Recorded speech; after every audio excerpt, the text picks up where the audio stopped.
Hi అండి, అందరికీ నమస్తే. నేను మీ తెలుగమ్మాయి లక్ష్మి. ముందుగా మీ అందరికీ వినాయక చవితి శుభాకాంక్షలు. మార్నింగ్ 5:30 అవుతుందండి. లేవడం కొంచెం లేట్ అయిపోయిందనమాట. 4కే నిద్ర లేవాలి అని అనుకున్నాను, కానీ ఇంకా 5 అయిపోయింది. సో రాత్ర ఇంకా కిచెన్ ఇవంతా కూడా క్లీన్ చేసుకుని, ఇవన్నీ కూడా సర్దుకుని, పూజకి కావాల్సినవన్నీ కూడా సిద్ధం చేసుకుని పడుకునేసరికి 12:30 అయిపోయిందనమాట. అందుకని మార్నింగ్ లేవడం అయితే లేట్ అయిపోయింది. ఇంకా మార్నింగ్ లేచిన వెంటనే అన్నీ రెడీగా పెట్టేసుకున్నాను కాబట్టి, మార్నింగ్ లేచిన వెంటనే గదులన్నీ కూడా శుభ్రం చేసేసి ఫస్ట్ కిచెన్లోకి అయితే వచ్చేసాను ప్రసాదాలు తయారు చేయడం కోసం. ఇంక ఇప్పుడు యాజ్ యూజువల్ ఫస్ట్ అయితే రైస్ పెట్టేశానండి గ్యాస్ స్టవ్ పైన. ఇంకా ప్రసాదాలన్నీ అన్నీ కూడా ఒకదాని తర్వాత ఒకటి ప్రిపేర్ చేసేస్తాను. సో మా ఇంటి వినాయక చవితి ఏ విధంగా జరిగింది అనేది చూపిస్తాను. లాస్ట్ ఇయర్ ఏ ఫెస్టివల్స్ చేసుకోలేదు కదండి, ఇంకా ఈ ఇయర్ అన్ని ఫెస్టివల్స్ చేసుకుంటున్నాం కాబట్టి కొంచెం మంచిగా సెలబ్రేట్ చేసుకుంటున్నాను అనమాట. సో వ్లాగ్ అయితే కంటిన్యూ అవుతుంది, చూడండి. ఇంకా రాత్రి నేను ఈ కిచెన్ మొత్తం క్లీన్ చేసేసుకున్నానండి. గ్యాస్ స్టవ్ అంతా కూడా క్లీన్ చేసుకుని నీట్గా పెట్టుకుని పడుకున్నాను.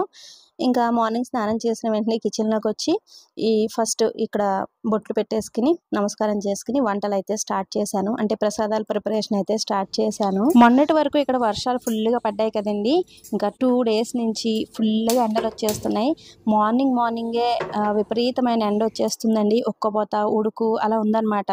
ఇక్కడ ఈ విధంగా విపరీతంగా ఎండలు ఉన్నాయి అంటే మన ఆంధ్రాలో వర్షాలు పడతాయి.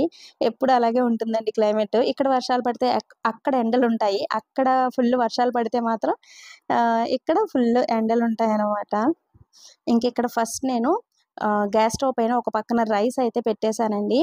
ఇంకొక పక్కన కుడుములు అయితే తయారు చేస్తున్నాను. కుడుములు ప్రిపరేషన్ ఆల్రెడీ మీకు తెలుసు కదండి. 1 గ్లాస్ రవ్వ తీసుకుంటే కనుక 2 గ్లాసుల వాటర్ తీసుకుంటాను. అందులోనే కొంచెం సాల్ట్, కొబ్బరి తురుము, నానబెట్టుకున్న శనగపప్పు, పెసరపప్పు కూడా వేస్తాను. కొంతమంది శనగపప్పు మాత్రమే వేసుకుంటారు. నేనైతే కొంచెం శనగపప్పు కూడా మిక్స్ చేస్తానండి, కమ్మగా ఉంటాయి అని. ఇంకా నీళ్లు మరుగుతూ ఉన్నప్పుడు రవ్వ కూడా వేసేసి కలిపేసి 1 నిమిషం మూత పెట్టేసుకుంటే ఈ విధంగా దగ్గరగా అయిపోతుందన్నమాట రవ్వ. వినాయక చవితి అంటే మనకి మెయిన్గా ఏ ప్రసాదాలు ఉన్నా లేకపోయినా కుడుములు, బెల్లపుండ్రాలు కంపల్సరీ ఉండాలి కదండి. ఈ రవ్వ చల్లారడానికి కొంచెం టైం పడుతుంది. వెడల్పాటి పళ్ళెంలో వేసేసుకుంటే తొందరగా చల్లారుతుంది. ఆ రవ్వ చల్లారే లోపు నేను ఇక్కడ బెల్లం తాలూకలు తయారు చేయడం కోసం పిండి అయితే పెట్టుకుంటున్నాను. 1 గ్లాసు బియ్యపిండి తీసుకుంటే కనుక 1.5 గ్లాసు వాటర్ తీసుకోవాలి. నేను ఇక్కడ కడాయిలో 1.5 గ్లాసు వాటర్ తీసుకుని అందులో 1 టేబుల్ స్పూన్ పంచదార, అలాగే కొంచెం సాల్ట్ కూడా వేసానండి. పంచదార ఎందుకంటే మనం బెల్లం తాలికలు తింటున్నప్పుడు చప్పగా కాకుండా కొంచెం టేస్టీగా ఉంటాయన్నమాట. సో అందుకని కొంచెం పంచదార కూడా వేసాను. పంచదార ప్లేస్లో మీరు బెల్లం కూడా వేసుకోవచ్చు. నేను ఊరి నుంచి తెచ్చుకున్న బియ్యపిండి పాడైపోయిందండి. కొంచెం పురుగు పట్టేసి స్మెల్ వచ్చేసిందనమాట. ఇంకా నేనే ప్రిపేర్ చేసుకుందాం బియ్యపిండి అని అనుకున్నాను. బియ్యం మిక్సీ పట్టేసి జల్లిందాం అని అనుకున్నాను. బట్ ఇక్కడ ఒక స్టోర్లో అర్జున్కి చావలక ఆట అని ప్యాకెట్స్ కనిపించాయంటండి. ఇంకా బియ్యపిండి కనిపించగానే ఒక 2-3 ప్యాకెట్స్ అయితే తీసుకొచ్చేసారనమాట. ఈ పిండి ఎలా ఉంటుంది ఏంటో అనుకున్నాను, కానీ చాలా బాగుంది. ఇంకా ఆ పిండితోనే నేను ఇక్కడ బెల్లం తాలికలు అయితే తయారు చేస్తున్నాను. 1 గ్లాస్ పిండికి 1.5 గ్లాస్ వాటర్ తీసుకున్నాను కదండి. ఇంకా వాటర్ మరుగుతూ ఉన్నప్పుడు బియ్య పిండి వేసేసి ఈ విధంగా మనం దగ్గర పడే వరకు కలుపుకుని పక్కన పెట్టేసుకోవాలి.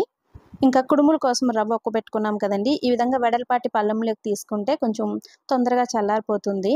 ఇంకా వేడిగా ఉందన్నమాట, అందుకని పళ్ళెంలోకి తీసి పక్కన పెట్టేశాను. ఇంకా ఒక పక్కన పులిహోర తయారు చేయడం కోసం చింతపండు గుజ్జు అయితే సెపరేట్ చేసుకుంటున్నాను. మార్నింగ్ కిచెన్లోకి వచ్చిన వెంటనే ఫస్ట్ నేను చింతపండు నానబెట్టేసుకున్నానండి. కొంచెం గోరువెచ్చటి వాటర్ వేసి నానబెట్టాను. చింతపండు బాగా నానిన తర్వాత ఈ విధంగా ఒక స్ట్రైనర్లో వేసి నేను చాలా ఈజీగా ఈ చింతపండు గుజ్జు అయితే సెపరేట్ చేసేసుకుంటాను. ఇటువంటి స్టీల్ స్ట్రైనర్లో కానీ లేదంటే హోల్స్ ఉన్న గిన్నె ఉంటుందండి. ఆ గిన్నెలో కానీ వేసుకుని మనం ఈ విధంగా గుజ్జు చాలా ఈజీగా సెపరేట్ చేసుకోవచ్చు.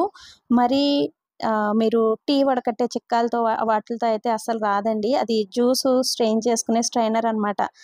ఆ కింద స్ట్రెయిన్ చేసుకునే ఆ మెస్ అనేది కొంచెం మరీ టీ వడకట్టుకునే చిక్కంలాగా కాకుండా హోల్స్ అనేవి కొంచెం దూరంగా ఉంటాయన్నమాట. చాలా ఈజీగా చింతపండు గుజ్జు అనేది రెడీ అయిపోతుంది. నేను వరలక్ష్మి వ్రతం రోజు మా అత్తమ్మ స్టైల్లో పులిహోర తయారు చేశాను కదండి, చింతపండు పులిహోర. అంటే ఫస్ట్ మూకుట్లో పులిహోర పోపు అంతా వేసి ఫ్రై చేసుకున్న తర్వాత చింతపండు గుజ్జు కూడా వేసి దగ్గరగా ఉడికించేసుకుంటాం. ఇప్పుడు నేను ప్రిపేర్ చేసేది ఆ విధంగా కాదండి. మా అమ్మ స్టైల్‌లో ప్రిపేర్ చేస్తున్నాను. ఫస్ట్ చింతపండు గుజ్జు సెపరేట్ చేసుకున్న తర్వాత అందులోనే పచ్చిమిర్చి, కొంచెం ఆయిల్ కూడా వేసేసి ఈ విధంగా ఫస్ట్ చింతపండు గుజ్జు దగ్గర పడే వరకు ఉడికించుకున్న తర్వాత పులిహోర పోపులన్నీ కూడా సెపరేట్‌గా ఫ్రై చేసి, చింతపండు గుజ్జు కలుపుకున్న రైస్‌లో మిక్స్ చేస్తాము. ఇది మా అమ్మ స్టైల్ అనమాట. చాలామంది పులిహోర ఇదే విధంగా తయారు చేసుకుంటారు కదండీ! అంటే ఆ పోపులవి క్రిస్పీగా తగలాలి, తినాలి అనుకునే వాళ్ళు ఈ విధంగా తయారు చేసుకుంటారు. ఇంకా చింతపండయితే స్టవ్ పైన పెట్టేసి ఇంకిక్కడ పిల్లల్ని రెడీ చేస్తున్నాను. లాస్ట్ ఒక వీడియోలో చెప్పాను కదండీ! యూపీలో వినాయక చవితి పెద్దగా ఎవరు సెలబ్రేట్ చేసుకోరు. అందుకని కొన్ని స్కూల్స్ హాలిడేస్ ఇస్తారు. కొన్ని స్కూల్స్ అయితే అసలు హాలిడేస్ ఇవ్వరు. సాహితీ వాళ్ళ స్కూల్ కూడా హాలిడేస్ ఇవ్వరండి. మాక్సిమం ఇవ్వరు. ఇంకా వీళ్ళకి క్వార్టర్లీ ఎగ్జామ్స్ జరుగుతున్నాయి కదా! ఈరోజు లాస్ట్ ఎగ్జామ్. ఇంగ్లీష్ ఎగ్జామ్ అనమాట. ఇంకా మార్నింగే రెడీ అయిపోయి స్కూల్‌కైతే వెళ్ళిపోతున్నారు. మన సైడ్ అయితే వినాయక చవితి హడావిడి మామూలుగా ఉండదు కదండీ! అసలు ఎంత బావుంటుందో వీధి వీధికి వినాయకుడిని నిలబెడతారు. ఆ సందడే వేరసలు. వీధులన్నీ కూడా కళకళలాడిపోతూ ఉంటాయి. ఇక్కడ ఆ సందడి, ఆ హడావిడి ఏమీ ఉండదండి. ఎవరు కూడా గణపతిని తెచ్చుకొని ఇంట్లో కూడా పూజించుకోరు. నార్మల్‌గా పూజ చేసుకుంటారేమో అది కూడా నాకు తెలీదు. కానీ ఎవరు కూడా వీధిలో గణపతిని నిలబెట్టడం గానీ, పూజలు చేయడం కానీ ఇట్లా ఎవరు చేయరనమాట. ఇంకిక్కడ సాహితీ, సాత్విక్ ఇద్దరూ రెడీ అయిపోయి స్కూల్‌కైతే వెళ్ళిపోతున్నారు. వాళ్ళిద్దరికి నేను మార్నింగ్ బ్రేక్‌ఫాస్ట్ కూడా ఏం ప్రిపేర్ చేసి పెట్టలేదండి పాపం. మార్నింగ్ టైమ్‌లో బాయిల్డ్ ఎగ్ కానీ, ఆమ్లెట్ గానీ ఇలా తిని వెళ్తారు కదా! ఇంక ఈ రోజైతే ఇంట్లో నాన్ వెజ్ ఏం ప్రిపేర్ చేయము కాబట్టి ఇద్దరికీ బిస్కెట్ ప్యాకెట్స్ ఇచ్చి పంపించేస్తున్నాను. ఇంకా వెళ్ళిన తర్వాత తింటారులే అని. తొందరగానే వచ్చేస్తారు కదండీ! సో, 7:30కెళ్ళి 11:00 వచ్చేస్తారు. సో, అందుకని ఇంకా మార్నింగ్ ఏమి ప్రిపేర్ చేయడానికైతే కుదరలేదు. జావ ప్రిపేర్ చేద్దాం అనుకున్నాను గానీ, ఇంకా అది కూడా అవ్వలేదనమాట. ఇంకా సాహితీ, సాత్విక్ ఇద్దరిని స్కూల్‌కి పంపించేసిన తర్వాత మళ్ళీ కిచెన్‌లోకొచ్చి నా పనులైతే స్టార్ట్ చేశాను. కుడుముల కోసం పిండి పెట్టుకొని ఉంచుకున్నాను కదండీ! అది చల్లారిపోయింది. ఇప్పుడు కుడుములు తయారు చేసి ఆవిరి పైన ఉడికించుకుంటున్నాను. మన ఆంధ్రాలో ఒక వారం ముందు నుంచే వినాయక చవితి హడావిడి మొదలవుతుంది కదండీ! ప్రతి వీధిలో వినాయకుడిని నిలబెడతారు కాబట్టి ఇంకా మండపాలు కట్టుకోవడం, స్టేజులు వేయటం, ఇంకా అలంకరించడం ఇట్లా ఒక 1 వీక్ ముందు నుంచే హడావిడైతే ఉంటుంది. ఆ హడావిడంతా కూడా మా పిల్లలు ఎప్పుడు చూడలేదండి. ఎందుకంటే ఈ 5 ఇయర్స్ నుంచి ఎప్పుడు కూడా వినాయక చవితి టైంలో మేము ఆంధ్ర వెళ్ళలేదనమాట. అందుకని సాహితీ, సాత్విక్ ఇద్దరికీ ఆంధ్రాలో వినాయక చవితి హడావిడి ఎలా ఉంటుంది, ఏంటి అనేది పెద్దగా తెలీదు. ఇక్కడ చేసుకుంటే గనక వాళ్ళకి ఆ సందడి అది ఎలా ఉంటుంది అనేది తెలిసేది. ఇక్కడెవరు చేసుకోరు. వీధుల్లో కూడా గణపతిని నిలబెట్టరండి. ఏమో కొన్ని ప్లేసెస్‌లో నిలబెట్టుకుంటారేమో తెలీదు గానీ, మేముండే ఏరియాలో మాత్రం ఎవ్వరు కూడా గణపతి పూజ పెద్దగా చేసుకోరండి. సెలబ్రేట్ చేసుకోరు. వీధుల్లో కానీ, కాలనీల్లో కానీ ఎక్కడ కూడా గణపతిని కూడా నిలబెట్టరనమాట. కానీ ఇక్కడ 1, 2 చోట్ల గణపతి విగ్రహాలయితే దొరుకుతాయండి. అంటే ఇంట్లో మనం పెట్టుకొని పూజించుకునే విగ్రహాలు అమ్ముతూ ఉంటారు. మేబీ కొంతమంది ఎవరైనా గణపతి పూజ చేసుకుంటారేమో. ఇంకిక్కడ నేను గారెలు వేయడం కోసం మినపప్పు క్లీన్ చేసుకుంటున్నాను. తొక్క మినపప్పు నేను రాత్రి పడుకునే ముందే నానబెట్టానండి. ఎక్కువగా నేను ఈ పొట్టు మినపప్పే తీసుకొస్తూ ఉంటాను. ఆంధ్రా నుంచి వచ్చేటప్పుడే తెచ్చుకుంటానండి. మీలో చాలా మందికి తెలుసు కదా! ఎక్కువగా మినప గుళ్ళు కాకుండా ఈ విధంగా పొట్టు పప్పే తెచ్చుకుంటాను. ఇదైతే మనకి మంచిగా ఉరుమవుతుంది. హెల్త్‌కి కూడా మంచిది. మినప గుళ్ళయితే ఏమవుతుందంటే ఒక్కొక్కసారి గారెలు, ఇడ్లీ గానీ గట్టిగా రావడం అలా ఉంటుంది. పొట్టు మినపప్పు అయితేనే బావుంటుంది అనిపిస్తుందనమాట నాకు. అందుకని ఎక్కువగా పొట్టు మినపప్పు తెచ్చుకుంటూ ఉంటాను. ఇంకిక్కడ మినపప్పు క్లీన్ చేసేసి గ్రైండర్‌లో అయితే వేసేసాను. నేను మొన్న ఒక వీడియోలో పిండి రుబ్బుతున్నప్పుడు గ్రైండర్ రన్ అవుతూ ఉన్నప్పుడే మనం పిండి తీసుకోవాలి. కొంతమంది గ్రైండర్ ఆఫ్ చేసిన తర్వాత తీస్తారు. అలా తీయడమే కష్టం. రన్ అవుతూ ఉన్నప్పుడు తీసేస్తేనే ఫాస్ట్‌గా అయిపోతుంది. నీట్‌గా తీసుకోవచ్చు పిండి అని చెప్పాను. దానికి ఎవరో ఒకరు కామెంట్ పెట్టారండి. పిండి ఆ విధంగా రన్ అవుతున్నప్పుడు తీస్తే గాజులు పగిలిపోయి పిండిలో పడతాయి. అందుకని అలా తీయము అని చెప్పారు. అటువంటి వారి కోసం నేను ఒక మంచి టిప్ చెప్తున్నానండి. మీరు గాజులు పైకి పెట్టేసుకొని అక్కడ మనం హెయిర్‌కి పెట్టుకుంటాం కదండీ రబ్బర్ బ్యాండ్ అది పెట్టేసుకోండి. రబ్బర్ బ్యాండ్ కొంచెం థిక్‌గా, లావుగా ఉన్నదైతే బెటర్ అనమాట. బ్యాంగిల్స్ అస్సలు కిందకి రాకుండా ఉంటాయి. మీరు పైకంటా బ్యాంగిల్స్ పెట్టేసుకొని అలా రబ్బర్ బ్యాండ్ పెట్టుకుంటే గనక మీరు ఈ విధంగా పిండి తీసినప్పుడు గానీ, అలాగే ఇడ్లీ పిండిలో నూక కలుపుతున్నప్పుడు గానీ ప్రాబ్లమ్ ఉండదనమాట. చాలామందికి నూక కలుపుతున్నప్పుడు గాజులు పిండిలోకి వెళ్ళిపోయి గాజులు మొత్తం పిండి అయిపోతూ ఉంటాయి కదండీ! అలా అవ్వకుండా ఉండాలి అంటే ఈ టిప్ చాలా మందికి యూజ్ అవుతుంది. తప్పకుండా ట్రై చేయండి. ఇంకిక్కడ పులిహోర కలుపుకోవడం కోసం పులిహోర పోపు అయితే రెడీ చేస్తున్నాను. స్టవ్ పై గిన్నె పెట్టుకొని అందులో ఆయిల్ వేసి ఆవాలు, పచ్చిశనగపప్పు, పల్లీలు పచ్చిమిరపకాయలు, కరివేపాకు, ఎండుమిర్చి ఇవన్నీ వేసి ఈ విధంగా ఫ్రై చేసుకోవాలి. ఇందులోనే కొంచెం ఇంగువ కూడా వేసుకోండి, ఫ్లేవర్ బాగుంటుంది, అలాగే అరుగుదలకి కూడా మంచిది. ఇంకెక్కడ ఒక పక్కన నేను బెల్లం పరమాన్నం కూడా తయారు చేస్తున్నాను. అలాగే ఇక్కడ నేను రైస్‌లో చింతపండు గుజ్జు కూడా కలిపేసి పెట్టేసుకున్నానండి. రైస్‌లో చింతపండు గుజ్జు, పసుపు, ఉప్పు ఇవి వేసి ఈ విధంగా కలిపెట్టుకున్నాను. ఇంకా వేయించుకున్న పులిహోర పోపు ఉంది కదా! ఇదంతా కూడా ఇందులో వేసేసి కలిపేసుకోవడమే. పులిహోర రెడీ అయిపోతుంది. ఇందులో మీరు ఇంకా కావాలనుకుంటే గనక ఆవాలు నానబెట్టి పేస్ట్ చేసి వేసుకుంటే గనక వేడి వేడి అన్నంలో వేసి కలిపేసుకుంటే అది ఆవ పెట్టిన పులిహోర అవుతుందనమాట. మా అత్తయ్య గారు ఎక్కువగా అలా తయారు చేస్తూ ఉంటారు. ఆవ పెట్టిన పులిహోర కొంచెం వేడి చేస్తుందండి. కానీ టేస్ట్ మాత్రం చాలా బావుంటుంది. నేనైతే ఆవాల పేస్ట్ ఏమీ వేయలేదండి. ఎక్కువగా వెయ్యను కూడా. ఇదే విధంగా నేను పులిహోర తయారు చేస్తూ ఉంటాను ఎక్కువగా. మనం స్పూన్‌తో కాకుండా పోపు వేసిన తర్వాత కొంచెం చల్లారిన తర్వాత ఈ విధంగా చేతులతో కలుపుకుంటేనే మంచిగా మిక్స్ అవుతుంది. ఇంకిక్కడ కుడుములు, పులిహోర, పరమాన్నం ఇవి 3 రెడీ అయిపోయాయండి. ఇవైతే నేను చాలా పర్ఫెక్ట్‌గా చేసేస్తాను. ఫెయిల్ అయ్యే ఛాన్సే లేదు. మెయిన్ ఇప్పుడు చేసుకోవాల్సిన ప్రసాదం బెల్లం తాలికలనమాట. ఈ బెల్లం తాలికలు ఒక్కొక్కసారి నాకు ఫెయిల్ అవుతూ ఉంటాయండి. ఎందుకంటే మనం తీసుకునే పిండిని బట్టి, బెల్లాన్ని బట్టి కూడా ఆహ్, ఉంటుందనమాట. ఇవి సక్సెస్ అవుతాయా లేదా అనేది. అలాగే ఇటువంటి పిండి వంటలేంటంటే మనం రెగ్యులర్‌గా ప్రిపేర్ చేసుకోము కదండీ! ఇయర్లీ వన్స్ అట్లాగే ప్రిపేర్ చేస్తాం కాబట్టి ఎలా వస్తాయో ఏంటో అనేది కొంచెం భయముంటుంది. కానీ మా అత్తయ్య గారు వాళ్ళైతే ఎప్పుడు తినాలంటే అప్పుడు తయారు చేసుకుంటూ ఉంటారండి. మేము వెళ్ళిన ప్రతిసారి పిల్లలకి ఇష్టమని తయారు చేసి పెడుతూ ఉంటారు. నేనైతే మిగిలిన టైంలో ఎప్పుడు ప్రిపేర్ చేయనండి. ఓన్లీ ఈ వినాయక చవితి ఫెస్టివల్ ఉన్నప్పుడు ఇటువంటప్పుడే తయారు చేస్తూ ఉంటాను. ఎందుకంటే ఈ బెల్లం తాలికలు తయారు చేయడం కొంచెం టైమ్ టేకింగ్ ప్రాసెస్ కదండీ! ఇంకా సక్సెస్ అవుతాయో లేదో అనే భయం కూడా ఉంటుంది కదా! అందుకని ఎక్కువగా అయితే ఇంట్లో తయారు చేయను. ఓన్లీ ఫెస్టివల్ ఉన్నప్పుడు మాత్రమే ప్రిపేర్ చేస్తూ ఉంటాను. ఇంకిక్కడ నాకు అర్జున్ కూడా చాలా హెల్ప్ చేస్తున్నారు. ఇక్కడ హాలిడే ఏమి ఇవ్వరండి. ఆఫీస్‌లు అవి ఉంటాయి. అయితే వీళ్ళ ఆఫీస్‌లో అందరూ కూడా తెలుగు వాళ్ళు కాబట్టి, వాళ్ళు ఆఫీస్‌లో గణపతి పూజ సెలబ్రేట్ చేసుకుంటారు. గణపతి విగ్రహాన్ని పెట్టుకొని పూజ అవి చేసుకుంటారండి. ఇంట్లో తొందరగా పూజ చేసేసుకొని ఆఫీస్‌కి వెళ్ళి అక్కడ కూడా ఆ పూజకవి అటెండ్ అవుతారు. ఇప్పుడు కూడా వెళ్తారండి. సో, 12 ఆ టైంకి కంప్లీట్ చేసే నేను ఆఫీస్‌కి వెళ్ళాలి అని అంటున్నారనమాట. నేనిక్కడ ఈ వంటలవి కిచెన్‌లో వంటలు చేసుకుంటున్నాను. ఆయనైతే గుమ్మాలకి మామిడి తోరణాలు కట్టడం ఇట్లా నాకు చాలా హెల్ప్ అయితే చేశారు. బియ్యపిండితో నేను తాలికలు తయారు చేసుకొని పక్కన పెట్టుకున్నాను కదండీ! ఇప్పుడు స్టవ్ పై వెడల్పాటి గిన్నె పెట్టుకొని అందులో నేను ఒక గ్లాసు బియ్యపిండి తీసుకున్నాను కదండీ! ఒక గ్లాసు బియ్యపిండికి 2:30 గ్లాసుల బెల్లం తురుము తీసుకున్నాను. బెల్లం తురుము ఈ విధంగా ఈ గిన్నెలో వేసేసుకొని అందులో 3 గ్లాసుల వాటర్, కొంచెం కొబ్బరి తురుము, యాలకుల పొడి, అలాగే కొంచెం నెయ్యి కూడా వేసి మరిగించుకున్నాననమాట. అంటే బెల్లం పూర్తిగా కరిగిపోయి మరుగుతూ ఉన్నప్పుడు మనం ముందుగా తయారు చేసుకున్న తాలికలు ఇందులో వేసేసుకోవాలి. ఒకే చోట కాకుండా ఈ విధంగా చుట్టూ వేసుకోండి. తాలికలు వేసిన తర్వాత స్పూన్ పెట్టి తిప్పొద్దు. మొత్తం ఇరిగిపోతాయి. లాస్ట్‌లో మీరు ఒక 2 టేబుల్ స్పూన్ల బియ్యపిండి తీసుకొని అందులో వాటర్ మిక్స్ చేసి పైన అలా వేసుకుంటే గనక బెల్లం తాలికలు జిగురొస్తాయి. టేస్ట్ కూడా బావుంటుందనమాట. చిక్కగా వస్తుంది. బెల్లం తాలికలు నాకు చాలా బాగా కుదిరాయండి. అందుకనే నేను మీకు కొలతలతో సహా చెప్పాను. కుదరకపోతే గనక అసలు నేను ఆ రెసిపీ కూడా పెట్టేదాన్ని కాదు.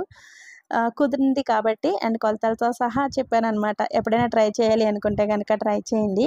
ఇంకిక్కడ చలిమిడి, వడపప్పు, పానకం ఇవి కూడా రెడీ చేసి పక్కన పెట్టేసుకున్నాను. మా ఇంట్లో ఏ వ్రతమైనా, ఏ పూజ అయినా సరే మ్యాండేటరీగా ఏ ప్రసాదం ఉన్నా లేకపోయినా చలిమిడి, వడపప్పు, పానకం ఇవి 3 అయితే కంపల్సరీ ఉంటాయండి. చాలామంది ఇంకే పూజ చేసుకున్నా అవైతే కంపల్సరీ పెట్టుకుంటారు గదా! ఇంకిక్కడ లాస్ట్‌లో గారెలు కూడా వేసేస్తున్నాను. గారెలు వేస్తే ఇంకా ప్రసాదాల ప్రిపరేషన్ అయితే అయిపోయినట్టే.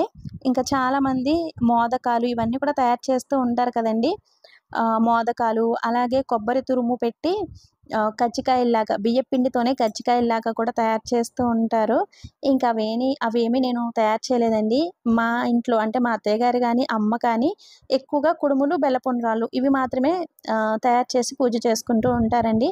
ఆ ప్రకారమే నేను కూడా ఆహ్, కుడుములు, బెల్లం తాలికలు ఇవి కంపల్సరీ ఉన్నాయి కదా! ఇంకా మిగిలిన ప్రసాదాలన్నీ కూడా మనిష్టమండి. అంటే ఈ గారెలు కానీ గారెలు, బూరెలు, పులిహోర ఇవన్నీ కూడా ఓపుకుంటే తయారు చేసుకోవచ్చు. లేదంటే అవసరం లేదండి. గణపతికి ముఖ్యంగా ఏంటంటే కుడుములు, ఉండ్రాళ్ళు ఇవి పెట్టుకుంటే సరిపోతుంది. అవి గణపతికి ఇష్టమైన ప్రసాదాలనమాట. ఇంక ఇక్కడ బెల్లం తాలికలు అసలు ఎంత బాగా కుదిరాయో అండి. టేస్ట్ కూడా చాలా బాగున్నాయి. ఆ స్వీట్ అదంతా కూడా చాలా కరెక్ట్‌గా సరిపోయిందండి. అందుకనే నేను మీకు కొలతలతో సహా చెప్పాను. ఇంకిక్కడ లాస్ట్‌లో నేను కొంచెం నెయ్యి కూడా వేస్తున్నాను. ఆవు నెయ్యి వేశాననమాట పైనలా. నేను అత్తయ్య గారిని, అమ్మని కూడా అడగలేదండి. ఈ బెల్లం తాలికలు ఎలా తయారు చేయాలి, ఏంటి అనేది. యూట్యూబ్‌లో ఒక 2 డేస్ బ్యాక్ ఒక వీడియో చూశాను. చూశాను గానీ నాకు డౌటే అనమాట. ఎలా వస్తాయో ఏంటో, ఇక్కడ తీసుకున్న బియ్యపు పిండి కదా! బియ్యపు పిండి ఇంకా తాలికలు విడిపోతాయేమో, పేస్ట్‌లాగా అయిపోతాయేమో అలా అనుకున్నాను కానీ చాలా బాగా కుదిరాయండి. ఇంకా గణపతిని తలుచుకుంటూ చేశాను కదా! ఇవి మనం తాలికలలాగా కాకుండా ఉండ్రాల్లాగా చేసుకొని వేసుకుంటే గనక అవి బెల్లపు ఉండ్రాళ్ళండి. ఇవి మనం తాలికల్లాగా చేస్తాం కాబట్టి వీటిని మేము బెల్లం తాలికలు అంటాము. వినాయక చవితి రోజు కంపల్సరీ బెల్లం తాలికలు గానీ, లేదంటే బెల్లపు ఉండ్రాళ్ళు కానీ పెడతామనమాట. సేమ్ ఇదే విధంగా మనం పాలతో కూడా తయారు చేసుకోవచ్చండి పాల తాలికలు. నేను పాల తాలికలు కూడా తయారు చేద్దాం అనుకున్నానండి. ఆవు పాలున్నాయి. మాకు పొద్దున్నే ఆవు పాలు పోస్తారు కదా! ఆవు పాలున్నాయి, బియ్యపు పిండుంది. పాల తాలికలు కూడా తయారు చేద్దాం అనుకున్నాను కానీ, ఇంకా టైం కుదరలేదనమాట. ఇంక ఈ ప్రసాదాలన్నీ తయారు చేసుకునేటప్పటికి టైం 10:00 అయిపోయింది. ఇంకిక్కడ ప్రసాదాలన్నీ కూడా తయారు చేసుకొని పక్కన పెట్టేసుకున్నాను. ఇంకిప్పుడు పూజ దగ్గర అన్నీ కూడా సర్దుకోవాలి. ఇంకొక హాఫ్ ఎన్ అవర్‌లో సాహితీ, సాత్విక్ ఇద్దరు వచ్చేస్తారు. వాళ్ళొచ్చిన తర్వాత పూజ అయితే స్టార్ట్ చేస్తాను. అర్జున్ కూడా ఇంకా స్నానం చేసి ఈ తోరణాలు అన్నీ కూడా కట్టిన తర్వాత గణపతిని తీసుకురావడానికి మార్కెట్‌కైతే వెళ్లారు. మాకు దగ్గరలోనే అండి. దగ్గరలోనే ఒక 2 చోట్లయితే గణపతి విగ్రహాలు అమ్ముతున్నారు. ఇంకా అక్కడికి వెళ్లారనమాట. అత్తయ్య గారి ఇంటి దగ్గర అయితే గనక చక్కగా పొలం వెళ్ళి అక్కడి నుంచి నల్ల మట్టి తెచ్చుకొని, ఆ నల్ల మట్టితో గణపతి విగ్రహం నేనే తయారు చేసేదాన్నండి. నేను, సత్య, మాధురి కూర్చొని తయారు చేసేవాళ్ళం. మ్యారేజ్ అయిన తర్వాత 2, 3 సార్లు మాత్రం నేనక్కడ గణపతి పూజ చేసుకున్నానండి. సాహితీ, సాత్విక్ ఇద్దరిని స్కూల్‌లో జాయిన్ చేసిన తర్వాత ఇంకా ఏ ఫెస్టివల్స్‌కి వేటికి వెళ్ళడానికి కుదరట్లేదు. మెయిన్‌గా సంక్రాంతికి వెళ్ళడానికైతే ట్రై చేస్తూ ఉంటాననమాట. సంక్రాంతికి అలాగే మాకు నోములుంటాయండి కార్తీక మాసంలో. ఆ నోముల టైంకి సంక్రాంతికి వెళ్ళడానికైతే ట్రై చేస్తూ ఉంటామనమాట మెయిన్‌గా. ఇంకా కింద పార్క్‌లో నుంచి అర్జున్ గరిక తీసుకొచ్చారండి. గరికలో కూర్చోబెడుతూ ఉంటాననమాట ఎప్పుడు కూడా గణపతిని నేను. ఇంకా అర్జున్ గణపతి విగ్రహం తీసుకొచ్చారు. ఎంత ముద్దుగా ఉన్నాడో అండి మా బుజ్జి గణపయ్య అయితే. చాలా నచ్చింది నాకు ఈ గణపతి విగ్రహం. ఈ విధంగా పళ్ళెంలో బియ్యం వేసి, ఆ బియ్యంలో ఆ విధంగా గరిక చుట్టూ పెట్టి ఎప్పుడు కూడా సేమ్ ఇదే విధంగా కూర్చోబెడుతూ ఉంటాను. గణపతికి గరిక అంటే చాలా ఇష్టం కదండీ! సో, అందుకని అలా చేస్తూ ఉంటాననమాట. ఇంకా ఈ విధంగా పూజ దగ్గర అన్నీ కూడా సర్దుకున్నాను. ఈ విధంగా పూజ దగ్గర అన్నీ సర్దుకున్న తర్వాత నేను రెడీ అయిపోయాను. సాహితీ, సాత్విక్ ఇద్దరు స్కూల్ నుంచి వచ్చేసారు. వాళ్ళు కూడా డ్రెస్ చేంజ్ చేసేసుకున్నారు. నేను కట్టుకున్న ఈ మెరూన్ కలర్ పట్టు శారీ మేము మైసూర్‌లో ఉన్నప్పుడు మ్యారేజ్ అయిన స్టార్టింగ్‌లో ఎప్పుడో కొనుక్కున్నానండి. ఇవేంటంటే నేను ఓన్లీ ఫెస్టివల్స్, పూజలు ఉన్నప్పుడు మాత్రమే కట్టుకుంటూ ఉంటానండి. ఈ పట్టు చీరల పైన నాన్ వెజ్ కానీ అసలు భోజనమే చేయననమాట. ఆ విధంగా పూజలున్నప్పుడు కట్టుకొని అవి మళ్ళీ తీసేసి ఎండలో వేసుకొని మళ్ళీ బీరువాలో పెట్టేస్తూ ఉంటాను. ఇంకా ఇంట్లో పూజలు, వ్రతాలు లాంటివి ఉన్నప్పుడు వీలైతే గనక కొత్త చీర తీసుకుని కొత్త బట్టలైనా కట్టుకోవాలి. లేదంటే ఈ విధంగా నాన్ వెజ్ ఏమి తినని శారీస్ కొన్ని మనం పక్కన పెట్టుకోవాలండి. ఆ శారీస్ అంటే పట్టు వస్త్రాలు కట్టుకొని పూజ చేసుకోవడానికి నేను ఇష్టపడతాను. ఇవి ఓల్డ్ కదా! ఎప్పుడో తీసుకున్నాం కదా! ఓల్డ్ స్టైలు అని అనుకోనండి. ఎందుకంటే పట్టు వస్త్రాలతో పవిత్రంగా పూజ చేసుకోవాలి అనేది నా ఉద్దేశం అనమాట. నిన్న నేను కమ్యూనిటీలో అలాగే షార్ట్ వీడియో కూడా పెట్టాను కదండీ! ఎప్పుడు ముసలమ్మ చీరలు కట్టుకుంటారేంటండి? అవి ఎప్పుడో ఓల్డ్ మోడలు, ఓల్డ్ ఫ్యాషన్ కదా! మీరు కట్టుకున్న చీర అంటున్నారు. అవునండి. అది చాలా ఓల్డ్ శారీ. ఎందుకంటే నేను పెళ్ళైన స్టార్టింగ్‌లో తీసుకున్నాను అంటే 14 ఇయర్స్ అయింది. 14 ఇయర్స్ బ్యాక్ తీసుకున్న చీర అనమాట. ఓల్డ్‌గానే ఉంటుంది కదండీ! అయినా కూడా నాకు ఈ చీర అంటే చాలా ఇష్టం. ఇటువంటి కలర్స్, ట్రెడిషనల్ కలర్స్ అంటే చాలా ఇష్టం. నాకైతే నేను కట్టుకున్న చీర చాలా బావుంది అని అనిపించింది. నేను ఈ శారీ ఒక 2, 3 టైమ్స్ కట్టానేమో అండి. అంతే ఎక్కువగా శారీస్ కట్టుకోను కాబట్టి ఇంకా కొత్త మెరుపు అలాగే ఉంటుంది. ఇంకిక్కడ నేను పిల్లల బుక్స్‌కి బొట్లు పెడుతున్నాను. బుక్స్ మనం దేవుని దగ్గర పెట్టుకుంటాం కదండి వినాయక చవితి రోజున.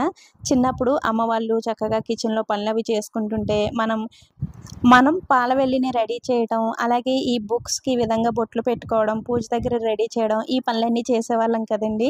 అసలు ఇంకా బ్యాగ్లో ఎన్ని బుక్స్ ఉన్నాయో అన్ని బుక్స్కి ఈ విధంగా ఓంకారం కానీ, స్వస్తిక్ గుర్తు కానీ ఇలా పెట్టేసుకునే వాళ్ళం అనమాట. అంటే అన్నిటికీ పెట్టుకుంటే ఆ అన్ని సబ్జెక్టులు మంచిగా చదువుకుంటామనే ఒక నమ్మకం అయితే ఉండేదండి. పైన ఏ బుక్ పెట్టుకుంటామో అంటే వీక్‌గా ఉన్న సబ్జెక్ట్ బుక్స్ అన్నీ పైన పెట్టుకునేవాళ్ళం అనమాట. అంటే ఆ సబ్జెక్ట్ మంచిగా చదువుతాము అని. ఆ నమ్మకాలన్నీ అప్పట్లో ఉండేవి కానీ ఇప్పటి పిల్లలకి ఇవన్నీ ఏం తెలీదు కదండీ. అసలు ఓం రాయడం కూడా మన పిల్లలకి రాదు. ఎందుకంటే ఇంగ్లీష్ మీడియం అవ్వటం వల్ల తెలుగే సరిగ్గా రాదు కదండీ. మా పిల్లలకైతే అస్సలు రాదు. మన ఆంధ్రాలో అయితే కొంచెం సెకండ్ లాంగ్వేజ్ తెలుగు ఉంటుంది కాబట్టి వాళ్ళకి తెలుగు వస్తుంది కానీ సాహితీ, సాత్విక్ వాళ్ళకి అస్సలు తెలుగు రాదు కదండీ. ఇంక నేనే బుక్స్ కాదు ఆ విధంగా బొట్లు పెట్టి కొన్ని బుక్స్ అట్లా పక్కన పెట్టాననమాట. ఇంక నేను పాలవెల్లయితే కట్టలేదండి. ఎందుకంటే కట్టడానికి ఆహ్, ఏమీ లేదు. పాలవెల్లు ఉంది గానీ కట్టడానికి వీలు లేదనమాట.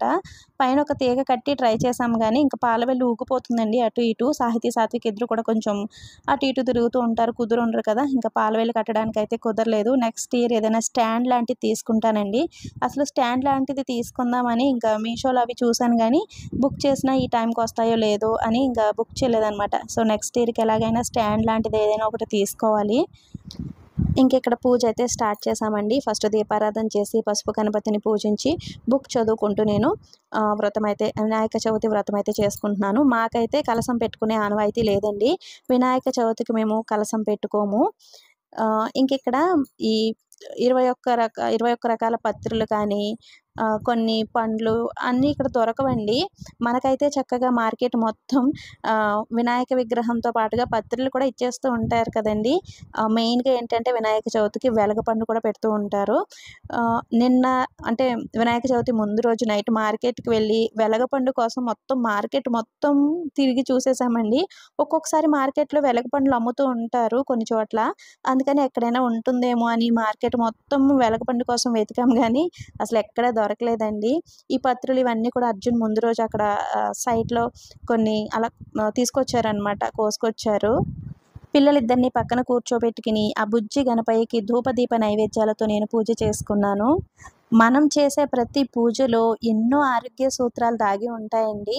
ముఖ్యంగా గణపతి పూజలో మనం పెట్టే నైవేద్యాలు కానీ, మనం ఉపయోగించే ఈ 21 పత్రులు ముఖ్యంగా వీటిల్లో ఒక్కొక్క పత్రిలో ఒక్కొక్క ఆరోగ్య సమస్యని తగ్గించే గుణం ఉంటుందనమాట. అందుకనే ఈ వినాయక చవితి మనకి వర్షాకాలంలో ఉంటుంది కదండీ. వర్షాల వల్ల వాతావరణం మొత్తం కొంచెం కలుషితం అవుతుంది. అలాగే కొన్ని వైరల్ ఇన్ఫెక్షన్స్ అవి విజృంభిస్తూ ఉంటాయి కాబట్టి ఈ విధంగా ఎన్నో ఔషధ గుణాలున్న ఈ 21 పత్రులని తీసుకొచ్చి మనం ఇంట్లో గణపతిని ప్రతిష్ఠించి ఈ పత్రులతో పూజ చేయటం వల్ల మన ఇంట్లో ఉన్న గాలి మొత్తం శుద్ధవుతుందండి. ఇంట్లో ఏమైనా క్రిమికీటకాలు లాంటివి ఉంటే గనక అవన్నీ కూడా చనిపోతాయి. అదేవిధంగా మండపాల్లో ప్రతి వీధిలో మండపం కట్టి ఆ మండపాల్లో గణపతిని ప్రతిష్ఠించి ఈ పత్రులతో పూజ చేయటం వల్ల ఆ చుట్టూ ఉన్న ఎయిర్ మొత్తం ప్యూరిఫై అవుతుందనమాట. ఈ విధంగా ఈ వైరల్ ఇన్ఫెక్షన్స్ అవన్నీ కూడా వ్యాప్తి చెందకుండా ఉండటం కోసం గణపతి పూజ రోజున మనం 21 పత్రాలతో పూజ చేస్తాము. ఈ విధంగా మనం చేసే ప్రతి పూజలోనూ ఎన్నో ఆరోగ్య సూత్రాలు దాగి ఉంటాయండి. అలాగే మనం ఈ వినాయక చవితి రోజున చేసుకునే ప్రసాదాలు కూడా చాలా బలవర్ధకమైన ప్రసాదాలండి. కుడుములకి గానీ, ఉండ్రాళ్ళకి గానీ, మోదకాలు ఇటువంటివి తయారు చేసుకుంటున్నప్పుడు మనం అసలు ఆయిలే ఉపయోగించమండి. అసలే డీప్ ఫ్రైడ్ ఐటెమ్స్ కూడా కాదు. ఓన్లీ మనం వేరే ప్రసాదాలు అంటే గారెలు ఇటువంటివి తయారు చేసుకోవడానికి ఆయిల్ పడుతుంది గానీ, మిగిలిన ప్రసాదాలు గణపతి ప్రసాదాలు ఏవి చేసుకుంటున్నా సరే మనం ఆయిల్ ఉపయోగించిన అవసరం లేదండి. ఈ గణపతి ప్రసాదాల్లో ఎక్కువగా బియ్యపిండి, బెల్లం ఇవే ఉంటాయి కాబట్టి అవన్నీ కూడా మన శరీర ఆరోగ్యానికి చాలా మంచిది అండ్ చాలా బలవర్ధకమైన ప్రసాదాలన్నమాట. ఈ విధంగా గణపతి పూజలో మనకి చాలా ఆరోగ్య సూత్రాలైతే ఉంటాయి. ఇంకా వ్రత కథ అంతా కూడా చదువుకొని గణపతి పూజ చాలా బాగా జరుపుకున్నామండి. చాలా హ్యాపీ అనిపించింది. లాస్ట్ ఇయర్ ఏ ఫెస్టివల్స్ చేసుకోలేదు కదండీ. ఏదో వెలితిగా అనిపించేదనమాట లాస్ట్ ఇయర్ అంతా కూడా. ఇంకా ఈ ఇయర్ అంతా కూడా చాలా చక్కగా భక్తి శ్రద్ధలతో అన్ని ఫెస్టివల్స్ సెలబ్రేట్ చేసుకుంటున్నాము. మా ఇంటి వినాయక చవితి ఈ విధంగా జరిగిందండి. చాలా హ్యాపీ అనిపించింది. ఇంకిక్కడ పువ్వులు దొరకడం కూడా చాలా కష్టమే అని చెప్తూ ఉంటాను కదండీ. ఎక్కువగా బంతి పువ్వులే దొరుకుతూ ఉంటాయి. బంతి పువ్వులు పూజకు ఉపయోగించకూడదు అంటారు కదండీ. ఇంకా బంతి పువ్వు దండలే ఎక్కువగా దొరుకుతూ ఉంటాయన్నమాట వినాయకుడికి వేయడానికి కూడా. బంతి పూలే తీసుకొచ్చారు. ఇంకలా అవి అలంకరణగా మండపం పైన అవి పెట్టాను. ఇంకా మాకు కింద పార్క్‌లో చాలా రకాల పూల మొక్కలుంటాయి కాబట్టి, ఇంకా పార్క్‌లో నుంచి చాలా పువ్వులైతే తెచ్చుకున్నానండి. ఆ పువ్వులు పూజకైతే ఉపయోగించుకున్నాను. గణపతికి పూల దండలేమి వేయలేదు కానీ, ఉండ్రాళ్ళ దండ, అలాగే దూది వస్త్రంతో దండ అయితే వేశానండి. గణపతికి ఉండ్రాళ్ళంటే ఇష్టం గాబట్టి, ఉండ్రాళ్ళ దండ వేస్తూ ఉంటారు. నేను బెల్లం తాలికల కోసం పిండి పెట్టినప్పుడే కొంచెం పిండి తీసుకొని పక్కన పెట్టుకొని, చిన్న చిన్న ఉండ్రాళ్ళు 21 ఉండ్రాళ్ళు చేసి, ఆ 21 ఉండ్రాళ్ళు దండగుచ్చి గణపతికైతే వేశాను. ఇంకా పూజ అయిన వెంటనే సాహితీ, సాత్విక్, అర్జున్ ముగ్గురు కూర్చొని భోజనాలయితే చేస్తున్నారండి. నేను సెపరేట్‌గా ఇంక వంటేమి చేయలేదు. ఈ ప్రసాదాలే ఉన్నాయి కదండీ! ఇంకా ప్రసాదాలే తింటున్నారు. సాహితీ, సాత్విక్ ఇద్దరు పాపం మార్నింగ్ నుంచి ఏం తినలేదు కదండీ! అర్జున్ కూడా ఏం తినలేదు. ఇంకా చాలా ఆకలేసిందనమాట వాళ్ళకైతే. పూజ అయ్యేసరికి 12:00 అయిందండి. ఇంకా కూర్చొని భోజనాలయితే చేసేశారు. నేనైతే ఇంకా చేయలేదు. ఇంక ప్రసాదాలన్నీ ప్లేట్‌లో పెట్టి మా పక్కన ఉంటున్నారు కదండీ! మా ఆఫీసు కొలీగ్స్ ఆల్రెడీ మీరు లీలా బర్త్‌డే వ్లాగ్ చూసారు కదా! లీలాని విష్ చేశారు కూడా. సో, వాళ్ళకైతే ఇచ్చాననమాట. ఇంకిది లీలా వాళ్ళ హౌసు. సాహితీ, సాత్విక్ ఇద్దరు పూజ అవ్వగానే అక్కడికి వెళ్ళిపోయారండి.